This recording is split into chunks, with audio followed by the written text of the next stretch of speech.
It's sometimes said that the United States is an incarceration nation, that we are a country where social problems that might be addressed in other ways, we deal with them all by imprisonment. Is it true? Looked at either by total prison population or by the percent of the population incarcerated. Either way, the United States is the world's leading jailer. The U.S. rate is more than 4 times the rate for the world in general, and amazingly more than 8 times the rate per person of Western Europe. As you can see, the United States is really in its own category in terms of proportion of the total populace incarcerated. It's more accurate to say that the United States has several different ways of dealing with criminal justice.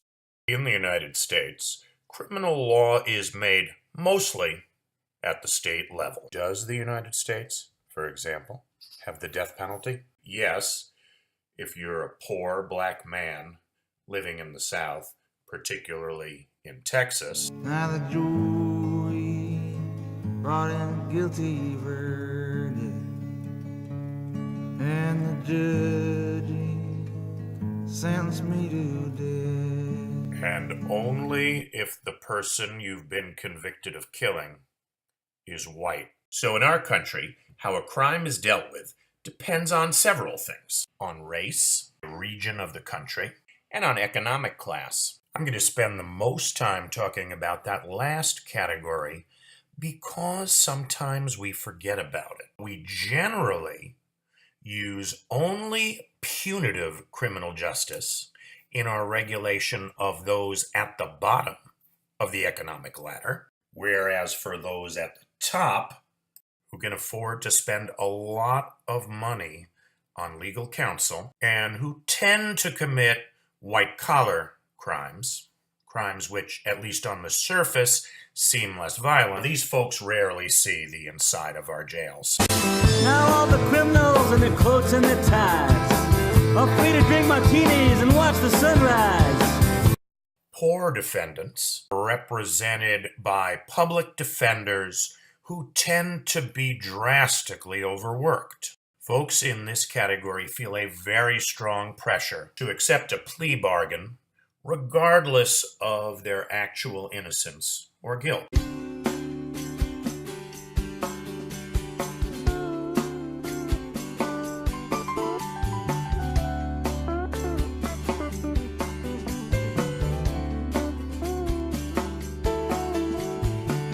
The usual practice in most states is that public defenders meet their clients for the very first time in the hall outside of the courtroom a few minutes before the trial. Preparation time for poor people's lawyers is virtually non-existent.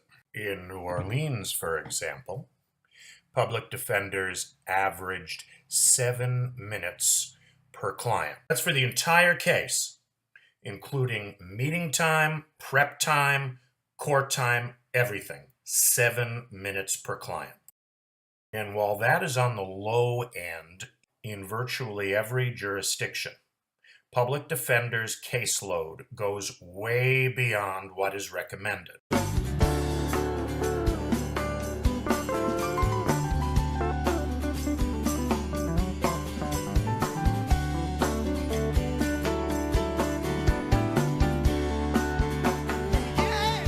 Shockingly, the New Jersey Supreme Court upheld this conviction as legitimate.